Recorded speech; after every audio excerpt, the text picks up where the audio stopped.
Okay. చాలా మంది women eyeliners కానీ, మస్కరా కానీ, కాజల్ కానీ ఎక్కువ యూజ్ చేస్తుంటారు.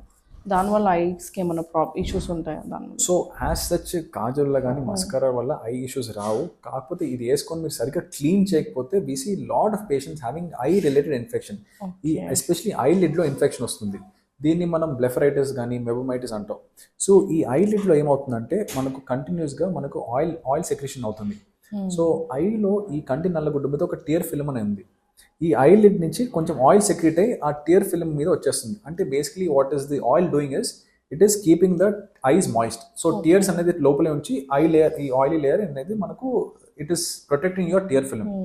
ఈ మస్కారా వల్ల, ఈ ఐలైనర్ వల్ల మనకి ఏదైతే మనకు ఈ ఆయిల్ సెక్రేషన్స్ మనకు ఈ పోర్స్ ఉన్నాయో it is blocking that. So block చేయడం వల్ల మనకు ఆయిల్ సెక్రేషన్ తగ్గిపోతుంది. ఆయిల్ సెక్రేషన్ తగ్గినప్పుడు లోపల ఉన్న టీయర్స్ కూడా ఫాస్ట్గా ఇవాపరేట్ అయిపోతుంది. So this is causing the dryness, this is causing infection, this is causing irritation, discomfort. So it is important that yes, of course, you can't stop putting makeup. So age related macular degeneration అనేది చేయొచ్చా?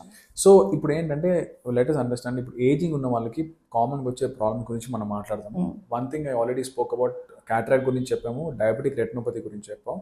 There is something called as age related macular degeneration.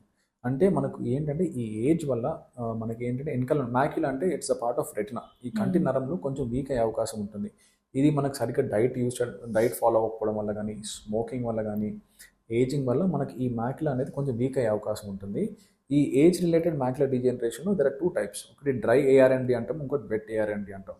So ఈ ఎప్పుడైతే మనకు vision కొంచెం blur అనిపిస్తుందో, especially if you're 50 years 60 years plus ఉన్న వాళ్ళకి మ్యాండేటరీగా yearly once checkup చేయించుకోండి. ఈ ఏఆర్ఎండి అనేది దాని ట్రీట్మెంట్ అనేది, if it is dry ARMD we normally give any supplements, అంటే మల్టీవైటమిన్ సప్లిమెంట్స్ అంటే. వెట్ ఏఆర్ఎండి అంటే depending upon the stage of the disease we have to give the treatment for that. Okay. So eye కేర్లో రీసెంట్గా వచ్చిన new technologies ఏమున్నాయి ఇంకా? So ఇప్పుడు వచ్చేసి లేజర్ రిఫ్రాక్టివ్ సర్జరీస్లో మనకి ఏంటంటే ఫస్ట్ జనరేషన్లో వచ్చేసి పిఆర్కే సర్జరీ అంటాం. సెకండ్ జనరేషన్లో మనకు లేసిక్ అని వచ్చింది. థర్డ్ జనరేషన్లో ఫెమ్టోసెకండ్ లేసిక్ అంటారు, అంటే that is bladeless LASIK. Now we have the fourth generation, that is SMILE eye surgery.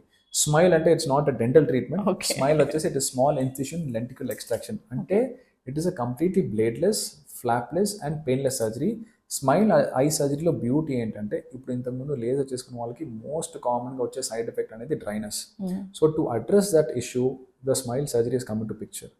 Plus ఏంటంటే ఇప్పుడు లేసిక్లో మనం ఏం చేస్తామంటే వీ మేక్ అ ఫ్లాప్. ఈ కంటి నల్లగుడ్డ మీద ఒక ఫ్లాప్ చేస్తాం, ఫ్లాప్ ఇలా లిఫ్ట్ చేసి లేజర్ ఇచ్చి మళ్ళీ ఫ్లాప్ క్లోజ్ చేస్తాం. Somebody who's in contact sports like boxers కానీ, అథ్లీట్స్ కానీ, ఈ దెబ్బ తాకడం వల్ల ఫ్లాప్ అనేది ఇటు అటు మూవ్ అయ్యే అవకాశం ఉంటుంది.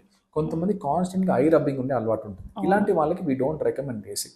సో దట్ ఈస్ వెన్ ఈ fourth generation SMILE is coming to picture. So SMILE వచ్చేసి జస్ట్ ఒక 2 mm ఇన్సిషన్ నుంచి చిన్న లెంటికల్ అనేది మనం తీసేస్తాం. దీని అడ్వాంటేజ్ ఏంటంటే మనకి డ్రైనెస్ రాదు, ప్లస్ మీకు vision recovery is only 24 to 48 hours. అంటే ఇవాళ సర్జరీ చేసుకుంటే మీకు రేపు మార్నింగ్ కల్లా విజన్ క్లియర్ అయిపోతుంది. రేపటి నుంచి you can actually resume all your normal activities. You can go to office, you can start working. So that is the beauty of smile eyes.